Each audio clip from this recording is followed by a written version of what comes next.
తెలియజేయడం జరిగింది. ఇక్కడ ఫ్యాక్టరీ ఏర్పాటు చేయడానికి మేము ససేమీరా ఒప్పుకోవడం లేదు.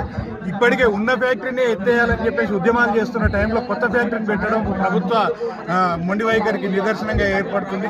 ప్రభుత్వం ఏదైతే 18,000 ఎకరాలు ఫార్మాసిటీ కోసం సేకరించిందో అక్కడ ఈ ఫార్మా కంపెనీలు ఏర్పాటు చేస్తే బాగుంటుందని మేము కోరుకుంటున్నాము.